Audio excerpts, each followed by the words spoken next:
What's up, guys? It's Alex here, and welcome to Mock Draft Monday. This is my first video into fantasy football this year. I may do rankings with consensus rankings, QB, running back, wide receiver, tight end, all that fun stuff throughout the course of the week and maybe leading up to the actual NFL season itself. But I thought I would kick it off with a mock draft here. We have a 12-team full PPR mock on ESPN, which is where I'll be doing most of my actual drafts for my friends league, the main league, the money league, and even a subscriber league with you guys if there's enough interest for it. I think that would be a lot of fun. But today I am drafting from the 6th spot. My guy for the season is Alvin Kamara, but he is number 4 there, and I will give you a reason in a few minutes as to why I am not probably going to go with that 4th pick. I have a pick of a selection in my main league, and I also have a couple friends in here in that main league. Team Hagen, who just took Saquon Barkley there with that 3 spot. I also have Jared Nichols. He is at pick 5, and then Tanner Trout, who is at the wheel at pick 12 and pick 13. But my first round draft pick selection is mainly influenced by the 2nd round selection. I like going with running back, or here in this first round, I like having either Michael Thomas or Devontae Adams if I'm going to go wide receiver. So we'll kind of see what happens with how the draft picks end up going. With my rankings, I do have McCaffrey at number 1. No surprise they ended up going there. Then I have Saquon at 2, then Zeke at 3, and then I have Alvin Kamara, my guy, at 4, but it looks like this guy is going to be an auto pick, not making it into the draft himself, and he takes Kamara at 4, which I guess is okay, but I really want Kamara and then another running back in the 2nd round, but just with the way these ESPN rankings have been setting up, that is likely not going to happen. Here, if I can get, Derrick Henry goes at pick 5. This means I am definitely going to go with Dalvin Cook here. He does have some injury issues, but I think he is a great pick here at the 5 spot. I would rank Dalvin Cook 5th and then Michael Thomas 6th. It'd just basically be in chalk with the ESPN rankings. But it was a surprise that Dalvin falls to me there at the 6th. I'm okay with either Michael Thomas or Dalvin there at the 6th. But Derrick Henry, he was ranked 8th here in the ESPN rankings, number 11 or 12 in my own consensus rankings. He's probably like the 9th or 10th running back, something like that. He has great value if you're not doing PPR, even a half-point PPR, because he is mostly a running back, not really a pass catcher. I think he had maybe 30 receptions or somewhere around there in the course of last season. He's more just a power, drill it in your face running back, which is great for standard scoring or half-point PPR scoring. But here in full PPR, we like to see those pass-catching running backs, which is another reason why Clyde Edwards-Helaire is so high. Same thing with Alvin Kamara. Kamara would probably be like 7 or 8 in a standard league, but he just has such good pass-catching abilities that he is very valuable here in the PPR scoring. So then we have Michael Thomas going 7th. If you can get Michael Thomas with the 7th overall pick, that is great value for him. Clyde Edwards-Helaire, he has benefited tremendously from Damien Williams opting out. I'd say Damien Williams is probably the highest profile player to opt out over the course of that, opt-out period of the offseason. So CEH shot up from like pick 39 or 40, somewhere around there, depending on how you liked him. Maybe he was going at the mid-3rd, maybe mid-4th, depending on how your league shook out. But he has jumped up to the 8th spot.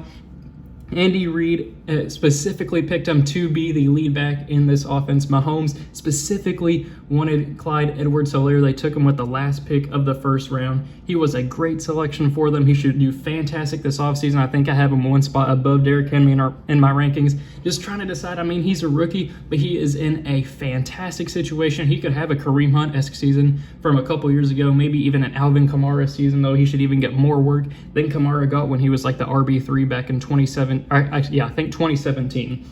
So it'll be interesting to see what happens there. Then we had Devontae Adams going at pick 9. I think another great value there for pick 9. Miles Sanders going at pick 10. DeAndre Hopkins, pick 11. I don't like Hopkins in this 1st round here. I think he's more of an early 2nd round pick.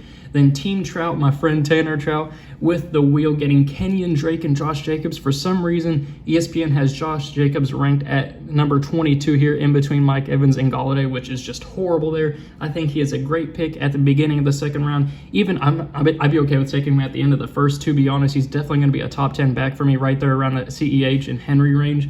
But getting Drake and Jacobs there, he has the running back position locked up, ready to go. He can focus on tight end or wide receiver for the next couple of rounds. But coming up to me here, there's an auto pick guy in front of me, 2 picks before that. So I'm looking here at Mixon. Tyreek, if he falls to me, I would go Mixon, Chubb, Jones, and Eckler in this situation. If I was to go with that 4 pick, I would be at pick 21, where that auto pick Bolte or whatever you pronounce his name would be. But at that spot, I think it's either going to be Kelsey, Evans, or Golladay. It'll be interesting to see how it shakes out there. You got to hope that Lamar Jackson or Mahomes, in an actual draft, they probably would fall, or they would be picked already at this point, which means maybe a running back could fall to me. But I just can't. I'm not confident enough to go to that 4 spot to where a running back would fall to me here. And I am perfectly okay with taking Joe Mixon here. I would love to have him as my RB2. He is my target for that second round pick. In almost all my leagues, I am targeting Joe Mixon there, whether it be at that 4 spot, the 6 spot. Maybe I've tried a couple mock drafts at like the 8 or 9 too, just depending on how the league shakes out, get a little bit earlier of a second round pick. But I love this start to the draft. You got Dalvin Cook and Joe Mixon. Jaron Nichols up next with a pick 20, Team Nichols. I would assume he would pick Eckler here. I think Eckler is a pretty good value here in the second round, but he goes with Mike Evans, who killed it last season. Kind of the same thing with Chris Godwin. I know I'm not touching on a lot of these picks here. I guess I'll go back to the second round. We had Julio going second, Chris Godwin pick 3, Aaron Jones pick 4. I think that's a bit high. He was the RB2 last year in PPR. I just can't see that happening again with them adding A.J. Dillon with some pretty good draft capital there. He'll get a lot of goal line work. And Jones had a ton of touchdowns last year, which I think he'll regress back to the mean a little bit. He'll probably drop like 5 or 6 touchdowns in total. Then we have Nick Chubb, no problem there with that pick at the pick 5. Tyreek falls to pick 6 in the second round, 1 pick before me. If I had to choose between Tyreek and Joe Mixon there, that actually probably would have given me some trouble. Have Tyreek Hill as my wide receiver 1 in the second round. Then I had myself picking Mixon, Mike Evans at pick 8, Austin Eckler at pick 9, Travis Kelce at pick 10. Then we had Kenny Golladay going with the last pick of the second round. I really love Galladay's talent, but there's not a huge drop-off really between Kenny Golladay and Marvin Jones, who's going all the way in like the 7th or 8th round. So I would much rather have Marvin Jones in the 7th or 8th round than Kenny Golladay here with my 3rd pick. And we had George Kittle, who was my target here in the 3rd round. I am looking to get Kittle in the 3rd, Kelsey in the 3rd. I really like early tight end here. If you're not going to go with that, maybe Andrews in like the 4th or 5th. Maybe actually 5th or 6th, kind of the same with Darren Waller, just a little bit after Andrews. And then I just want to punt tight end from that situation on. And then we have Mahomes being the first quarterback off the board in your actual draft. If you're playing with some casual players, not really some fantasy-oriented players, Mahomes and Lamar going like end of 1st round, early 2nd round. There's no doubt about it. But with more experienced players, which if you're mocking here on August 10th, Mock Draft Monday, you're probably experienced. If you're doing a mock draft in general, you're probably experienced at this point in the season. But Mahomes, Lamar, neither one is lasting here to the 3rd round. So then we have Chris Carson after Mahomes, Allen Robinson, DJ Moore, Leonard Fournette, and then I am here back on the clock. And you know what? I'm going to go with Lamar at this point. There's no way he falls to me in the 3rd round here, but having the QB1 from last season with the running back floor that Lamar Jackson provides, he is an easy pick here for me at QB here in the 3rd round. No way he actually falls to me in the actual draft. But in this situation, first 3 rounds being Lamar Jackson, Dalvin Cook, and Joe Mixon, I honestly don't think I could have had a much better start to this draft. Now I don't have to worry about quarterback all throughout the rest of the draft. Maybe I'll pick Cam Newton in like the 14th or 15th round if he's still available. It's kind of depends on what people think about him if he's going to be starting earlier this season. I know he's like rank 160 or something, but it's just a matter of if people look at him there. So then after Lamar, we have Adam Thielen going round 3, pick 7, David Johnson round 3, pick 8. I really like David Johnson this year. I think he's been getting a lot of crap for the production, which, I mean, it's well-deserved after the last 2 seasons. I know 2 seasons ago, I think he got injured like the first game, so it was just a wasted pick in a lost season. But last year, he was not good at all. I know he had an injury throughout the course of the season, and then Kenyon Drake took over. But even before that, he was just horrible rushing the ball. I mean, if you're getting David Johnson here in the 4th round, you are counting on him getting a lot of receiving work from Deshaun Watson, especially with all those vacated targets from DeAndre Hopkins leaving, and then there not being a clear wide receiver 1 between Randall Cobb, Will Fuller, Brandon Cooks, all that fun stuff. So then we have Juju after David Johnson, round 3, pick 9. Odell, round 3, pick 10. I really like that spot. I really like Todd Gurley this year. I think he's getting a ton of hate for all the wrong reasons. I know he had an awful season last year by his standards, but even then, I mean, he was, he had like 12 touchdowns or something like that throughout the course of the season. And I got to go ahead and make my pick here because this draft has been going by pretty quickly. I'll pick you guys back up on those picks. But here I need a wide receiver. I need my wide receiver 1, A.J. Brown. He's so boomer bust to me last season. I don't know if it's going to happen again. Calvin Ridley, I don't want a guy who's going to be the second person in his offense for my first wide receiver, and that is why I'm going to go with Tyler Lockett here.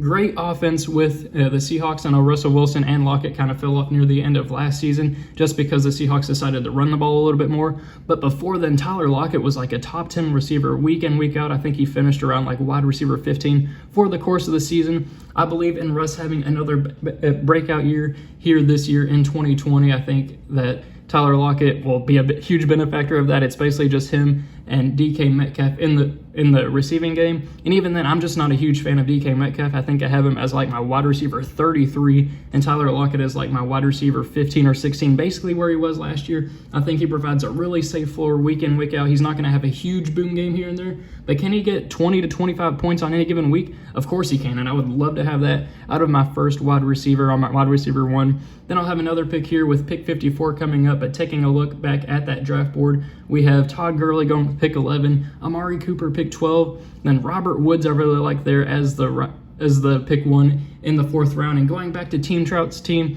he had Kenyon Drake and Josh Jacobs with that first turn, the rounds 1 and 2. Then he gets his wide receiver 1 and wide receiver 2 here in the 3rd and 4th with Amari Cooper and Robert Woods. Having Amari Cooper is a great pick as your wide receiver 1, especially with the last pick of the 3rd round. He was going like mid-20s earlier this offseason. He's kind of fallen off a little bit since then. Then Robert Woods, especially in PPR scoring, he is a great pick there. He's almost guaranteed to get you like anywhere from 5 to 8 receptions per game, in addition to some touchdowns that go back to the mean. I think he had like maybe 2 to 4 receiving touchdowns. All of last year was kind of like Kamara with his rushing touchdowns. Those should regress back to the mean. He should get a couple more touchdowns this year.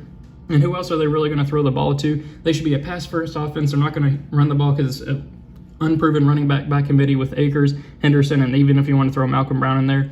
You got Robert Woods, Cooper Kupp. Both those two players should be good as a low-end wide receiver 1, early wide receiver 2. I'm perfectly okay with Robert Woods as my wide receiver 2 there, which Team Trout does have. We have Melvin Gordon with the 2nd pick of the 4th round. Cortland Sutton, I'm just not sold on him this year. I'm not having him on any of my fantasy teams unless he falls to like the 6th round. Le'Veon Bell at pick 4. Cooper Kupp pick 5. Zach Ertz pick 6. Tyler Lockett, that was myself. A.J. Brown up next. Calvin Ridley. Terry McLaurin there with the 10th pick with Team Hagen. Then we have DK Metcalf, way too early for Metcalf in my opinion. James Conner, AJ Green, a huge breakout candidate for him. I will be going back to that because now I have to make my selection. Up here, do I want to go with a flex with DeAndre Swift or Jonathan Taylor? I really like those two guys, both rookies, both should take over their backfield over the course of this season, taking over Kerryon Johnson and Marlon Mack respectively. But I got to go with my wide receiver 2 here. Actually, you know what? I'm going to switch it up. I got to lock down my tight end position here. Mark Andrews going down the board just a little bit. He is my tight end 3 this season. To get him in the late 5th round, I am perfectly okay with, and maybe one of those wide receivers or running backs will fall to me there at pick 67, or maybe even Kareem Hunt. More on him to come. But going back to the picks here, we have James Conner. A lot of risk there at around 4, pick 12. He's either going to be like a top 10 guy over the course of the season, or he is going to get injured and not provide you any value. I don't think he's going to finish in like the running back 20 or wherever he's going right now. Then we have AJ Green. I was a big AJ Green believer last season. Didn't even play a game. Wasted a 6th round pick on him. But now he has been training all off season to be healthy for this season. He should be the wide receiver 1 in a much improved Bengals offense with Joe Burrow leading the charge there. I think he should have a great season. He's one of the my guys for this season. I am a huge believer in him. But round 5, pick 1, first pick in the 5th round, I don't think he should go that high. I think he should be a mid-6th round pick. Don't like that draft position, but I do like the player. And we got Devin Singletary at 2nd pick of the 5th round, DJ Chark, Keenan Allen, Devontae Parker, Mark Andrews there with myself, and DeAndre Swift went right after me. Stephon Diggs, T.Y. Hilton falling to the 9th pick of the 5th round, Jonathan Taylor, Jarvis Landry. Then we have Team Trout picking up a tight end, Darren Waller there with his end of the 5th round pick. David Montgomery here with the 1st pick of the 6th round, and now I am back on the clock. You see a couple quarterbacks coming off the board here, and I think I got to actually I forgot I had Lamar Jackson because usually I don't have a quarterback at this point, and I would go with Dak Prescott, one of those quarterbacks there, maybe Russ. But here I am actually going to go with the upside of Cam Akers. to take over that Los Angeles Rams offense. I know I just kind of trashed them maybe 10 minutes ago, but I think that I can get a great wide receiver 2 value here with my next pick with either Michael Gallup, Marquise Brown, or Marvin Jones. One of those 3 should be wide open there. I love any of those 3 guys as my wide receiver 2. Maybe not Hollywood since I already have Mark Andrews, but we'll see how the draft board shakes out by the time I get to pick up next. But going back to those picks, we then had Tyler Boyd with the 2nd pick of the 6th round, Deshaun Watson, Kyler Murray. I was a bit afraid there because I got worried that there was going to be a quarterback run, but then I realized I have the quarterback 1 from last year, should be quarterback 1. The MVP from last year should be the quarterback 1 this year, Lamar Jackson, so I don't have to worry about quarterback the rest of the draft. Then we had Kareem Hunt, which I really like there with the mid-6th round pick. Ronald Jones, Bruce Arians just announced that he is going to be the guy for the Tampa Bay running back room. I know they just signed LaShawn McCoy. They drafted Keyshawn Vaughn. Keyshawn Vaughn's value has dropped a ton here in the last month or so. He was literally going the pick after the pick before Ronald Jones. They were neck and neck back in the middle of June and July. But then once he announced that and then they signed LaShawn McCoy, he has dropped big time. He's like ranked 150 or something like that now. I do not want Vaughn on my fantasy team. Then we have me taking Cam Akers with the 7th pick, Evan Ingram going pick 8, then Dak Prescott pick 9. I think that's a great pick near the end of the 6th round. Raheem Mostert pick 10, Tyler Higbee pick 11. I don't like Higbee where he's been going this season. I think having Gerald Everett back into the fold will cause him to lose a lot of his production he had near the end of the season. Don't get me wrong, he had a great end to the last season, but I really don't like him here at the end of the 6th round. I think he's like a beginning of the 9th round pick. Just not sold on him being a tight end 1 this year, especially with Gerald Everett being there, and just there's no way he can keep up the production he had near the end of last season. Then we had Christian Kirk going at the end of the 6th round, Julian Edelman pick 1 of the 7th, Hollywood going pick 2, Russell Wilson pick 3, Debo pick 4, then Tariq Cohen pick 5, which means I have my choice of Michael Gallup and Marvin Jones here for my wide receiver 2. And as I said earlier, with that Kenny Golladay pick and Marvin Jones, it's basically the same exact situation with Amari Cooper and Michael Gallup. It's basically a coin flip here between Gallup and Marvin Jones for me, and I'm going to go with the quarterback that I think has the best chance to finish the QB1 on the course of the season. I can see a path for Dak Prescott to finish QB1, which means his receivers are going to have a ton of value here. I am perfectly okay with having Michael Gallup there as my wide receiver 2. Maybe Marvin Jones will fall to me at the next pick, but with all these auto draft picks, they're probably just going to pick the highest ranked player on the board, so it's highly unlikely he falls to me. And there he goes, the next pick after Mark Ingram and Michael Gallup. And we have Rob Gronkowski, round 7, pick 9. Really don't like that he's being way too overvalued. It's all on the name value there with Rob Gronkowski this season. Kerryon Johnson, I think DeAndre Swift's going to destroy that backfield. I do not want Kerryon Johnson unless he falls to like the 11th or 12th round, and even then it's basically a flyer at that point. Kind of the same thing with Will Fuller. He can easily be the wide receiver 1 on that offense, and with Deshaun Watson, that could be a huge position for him to have. He could have a breakout season, potentially even make the wide receiver 1 list at the end of the season. But I just do not see that happening. He has not had a single season in his 4 seasons in the league where he has finished healthy. Too much of an injury risk there. I do not want Will Fuller. But now I am back on the clock here. Latavius Murray, if I am a Kamara owner, I will take Murray there. But I am not. I'm going to go with the upside pick here with J.K. Dobbins. I already have my top 3 running backs locked up. I'm going to go with J.K. Dobbins, who near the end of the season, may be a huge play there in the fantasy playoffs. That could be a huge league winner for me. I want J.K. Dobbins on my team. He provides a lot of upside there. He can break off any run. He is a great running back, and if they start to rest Mark Ingram near the end of the season, I definitely want J.K. Dobbins on my team. But going back to that, the draft board, we had Jamison Crowder, pick 1 of the 8th round, Darrell Henderson, pick 2. I just don't know what to think of that Rams situation. I like Akers a lot, but I do not trust Henderson, especially here in the 8th round. James White, pick 3. Jordan Howard, pick 4. Matt Breida, Phillip Lindsay, all those guys I just don't really want there. They basically all have the same value there. All those running backs from where Darrell Henderson's going to Zach Moss, they basically have the same fantasy value there. I just wanted the high upside potential of J.K. Dobbins out of all those players. Then we had Jared Cook there going with the 9th pick of the 8th round. Brandon Cooks, pick 10. Josh Allen, pick 11. And then Henry Ruggs there with the pick 12. I really like Josh Allen there at the end of the 8th round. It's kind of the same thing with like Tom Brady, Carson Wentz, Matt Ryan, that tier there. But now I am getting ready to come up here with the 102nd pick of the draft. Taking a look at my team. Running backs locked up with Dalvin Cook, Joe Mixon, Cam Akers, And then who did I take last pick? I can't remember. Of course, J.K. Dobbins, the guy who I was just talking up. Wide receivers are Lockett and Gallup, which means I need to start looking at wide receivers here. Quarterback, as I mentioned, Lamar Jackson, he is already locked up.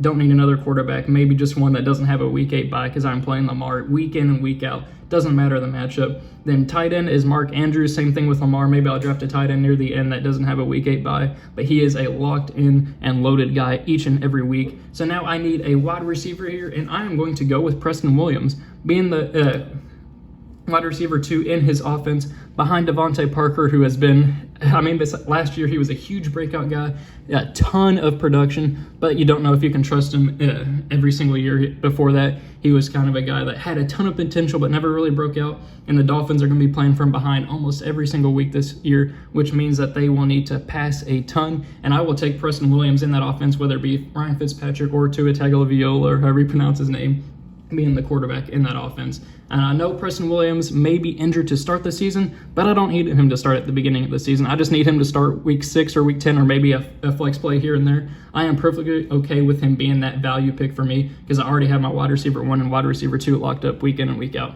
So here I'm going to go with another wide receiver. I'm going to go with Justin Jefferson. I almost said Justin Jackson, but he is the wide receiver 2 as a rookie in a pretty good passing offense. The Vikings being behind Adam Thielen, there is a complete vacuum there in that wide receiver 2 spot with Stephon Diggs being gone. If he can play the Stephon Diggs role, which he's not going to be exactly Stephon Diggs' role, but kind of similar to Preston Williams, I don't need him to get a ton of points every single week because I don't know when I'll be starting him. But similar to Cam Akers, his breakout potential, if he can develop and be a solid wide receiver option for the Vikings, there'll be a good passing offense with Kevin Stefanski leaving to go be the coach of the Browns. Even though I have Dalvin Cook there as my running back, I want them to run a lot, but they should pass just a tiny bit more now that Stefanski's gone, and there's always that risk that Dalvin Cook is injured, which is a risk you got to play with your 5th, it was my 6th selection. It's just a risk you got to do, but I am okay with Justin Jefferson. He was my favorite rookie around that tier, where you got Justin Jefferson, Jerry Jeudy, Jalen Reagor, maybe even Mike Pittman in there.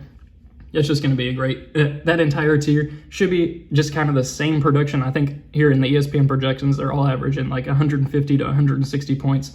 Either way, it should be a great tier. But looking at the draft board, I know I haven't paid attention to that in a while. We had Matt Ryan, Noah Fant, as the fantasy footballers like to say, Deontay Johnson, TJ Hawkinson, Carson Wentz, Drew Brees, Antonio Gibson, who is flying up draft boards after the Darius Guys situation. I love Antonio Gibson. I don't know where to draft him. Team Trout taking the flyer on him here with the first pick of the 10th round. Love that selection. Golden Tate, Robbie Anderson, Darius Slayton, Matthew Stafford, John Brown, Justin Jefferson where I was, Mecole Hardman, Jerry Jeudy, Alexander Madison, Justin Jackson, Sony Michel, N'Keal Harry, and then Larry Fitzgerald, which means I'm coming up next with my 11th round selection. Look at all those auto picks. I don't know who to go here. I'll probably end up going Jalen Reagor if he is not selected. Maybe Deshaun Jackson if he is selected. I just don't really like a ton of running backs in this tier. I know Antonio Gibson is like rank 129. I would love him with this pick, but as you've seen, he is already gone with that 10th selection. Jalen Reagor still on the board. I will take him there. Kind of the same situation with Justin Jefferson. Reagor projects to be the wide receiver 2 in that offense, and their wide receiver room is always super injured. It's the Eagles. What would you expect? But their only two wide receivers who would be ahead of him on the depth chart would be Alshon Jeffrey and Deshaun Jackson, and you can't trust either one to be on the field at all at any given point in the season. And they're giving Jalen Reagor a ton of work at any single wide receiver spot on that passing offense. I know he was supposed to be the slot receiver originally, but if he can learn all 3 positions, the 2 outside ones and then the slot position, he should be very versatile and have a great year with Carson Wentz, maybe being the second option on the passing offense behind Zach Ertz. And here, you know what? I'm okay with getting my second tight end here behind Mark Andrews. I am okay with Austin Hooper, who was the top tight end from I think week 1 to like week 8 or week 9 up until he got injured last season. I am okay with taking a flyer here. I think he just got the richest tight end contract in NFL history, maybe over the course of his entire contract, maybe per year. It was like $10 million a year or something. But if they're paying a tight end $10 million a year, you know they're going to use him. I am okay there. Maybe I'll even start him a couple weeks over Mark Andrews, depending on matchups. But even if Mark Andrews gets injured or something like that, I have a great insurance policy with Austin Hooper there as my tight end too. But pulling up to the third round here, taking another look at the recent picks, we have, where did I leave off? I guess with my Jalen Reagor pick, we had Brashad Perriman, Duke Johnson, Tony Pollard, Deshaun Jackson, CeeDee Lamb, Hayden Hurst there, another pick by Team Trout, who I absolutely love.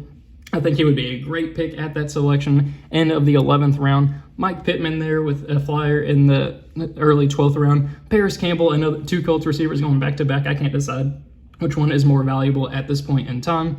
Then we had Anthony Miller, Nyheim Hines, Marlon Mack, Mike Gesicki, Austin Hooper, Chris Herndon, Aaron Rodgers, Allen Lazard, the wide receiver 2 in that Packers offense, Carlos Hyde, Daniel Jones, Ben Roethlisberger, Keyshawn Vaughn, Boston Scott, Sammy Watkins, Brandon Ayuk.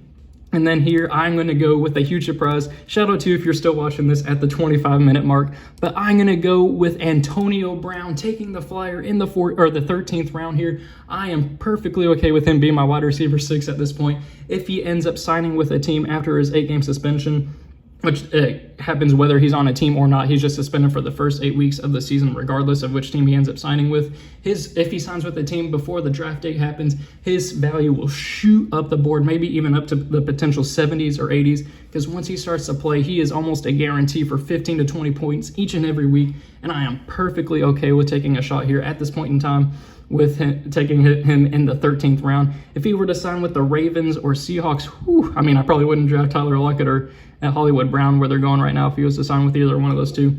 But I am perfectly okay with taking him at those two spots. So now I have one bench spot left. Gonna go ahead and knock out my defense here with the Colts defense. At this position, I really like getting the Ravens, but I'm also good with the Colts as a follow-up to that. Not looking to get a defense until one of these last 3 rounds, preferably round 15 or round 14, depending on how the draft is going. But then taking a look at that draft board, Cam Newton again, Team Trout. Gosh, we're pretty much back to, we've been talking all the time. We're pretty good friends. I really love how his draft is going just by following the picks. Going back here to the draft board, though, we had Alshon Jeffrey going, Denzel Mims, T. Higgins, the Steelers defense, Ryan Tannehill, Harrison Butker, Cam Newton, Bills, then Joshua Kelly, the running back 3 in that offense, so he could get a ton of goal line work, so I understand the position there that you're just counting on his touchdowns at that point.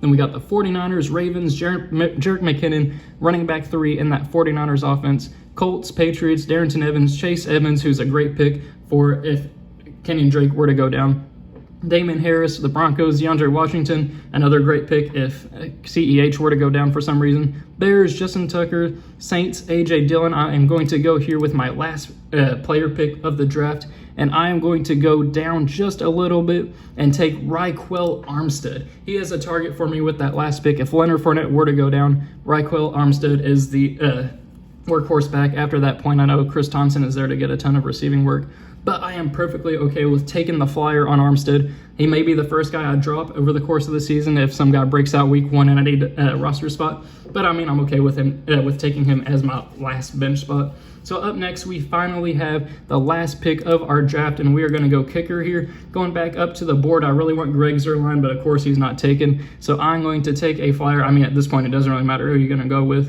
And I'm going to go with Matt Gay, who is the Buccaneers kicker. That's going to be a high-scoring offense with Tom Brady leading the charge and all the weapons they have in that offense. I am okay with Matt Gay with that pick. So taking a look at my team, we have Lamar Jackson as my quarterback 1, Dalvin Cook as my running back 1, Joe Mixon running back 2, Tyler Lockett wide receiver 1, Michael Gallup, Mark Andrews, Cam Akers, who's that flex spot could go either way with Cam Akers or J.K. Dobbins, Jefferson Williams, whoever you want to throw in at that spot, maybe even Austin Hooper, depending on a matchup or how his season goes. So then the Colts defense, Matt Gay is the kicker, J.K. Dobbins, Preston Williams, Justin Jefferson, Jalen Reagor, Austin Hooper, then Antonio Brown, which Brown would shoot up to one of my 2 wide receiver spots immediately, bumping probably Michael Gallup down to my flex if he were to sign with a team and get to play this season, which I think is a great pick there in the 13th round where I took him. And then Raquel Armstead with my last pick, which either way is a great pick. I'll probably drop him week 1 if a guy breaks out, but either way I'm okay with taking him, especially if Fournette goes down. So thank you guys for watching the draft. I hope you enjoyed it. Taking a look at just the other people who I am friends with team. We have Team Hagen here getting Russ, Barkley, Mostert, On Robinson, McLaurin, not too sold as those two guys as my top 2 wide receivers, but I mean, that's what the draft is for. Then you got DJ Chark, and then taking a look at his bench, you can see the guys there who he has a ton of backups, a ton of guys whose value would immediately shoot up if one guy in that room were to get injured. Then taking a look at Team Nichols, pretty good offense here besides Henry and Fournette. Not really sold with those two guys, especially Fournette, which is why I drafted Armstead, and Derrick Henry is not a value at the 5th pick. I am sorry, Jaron Nichols. But then we have A.J. Brown, Mike Evans, Ingram, Devontae Parker. I like the rest of his lineup. Has a pretty strong bench there, as you can see, taking a lot of rookies, which I like to break out. And I mean, at that point, why not take a shot on him? Team Trout, though, had a really good draft. Drew Brees. Then you got Drake, Jacobs, Cooper, and Woods with those 4 picks. Darren Waller, David Montgomery, great pick at that 6-7 turn, I think is where it was, or maybe the 5-6 turn. Then Fuller is a good shot, just he may get injured. Then we got Antonio Gibson, who I absolutely love. Hayden Hurst, Michael Pittman, Cam Newton, who I absolutely love as well as a potential quarterback 1, but I just had Lamar Jackson, didn't need to take him.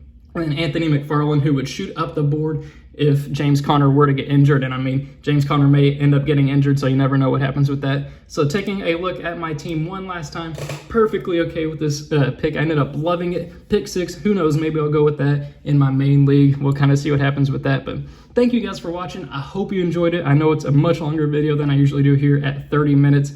At this point, maybe it'll end up being 31 minutes or something by the time I end up stop recording. Thank you guys for watching. I really hope you enjoyed it. Let me know if you want to see more of these mock drafts. I'll keep doing mock draft Mondays, and then I can do some videos on my consensus rankings, running back rankings, wide receiver rankings, all that stuff, and then maybe even do a subscriber fantasy league. Let me know if you guys enjoyed this type of content. I know it's a bit longer than usual, but you guys get to see how I draft a team, how I just value different players throughout the course of the draft. I know this went pretty quickly just because there were a ton of auto pick players, so I didn't get to give my analysis on too many players, but I can do that separately in those positional rankings. Let me know what you guys think of this video. I hope you guys enjoyed. My voice is about to go out, as you can probably tell from these last 5 to 10 minutes of the video, and I will see you all later.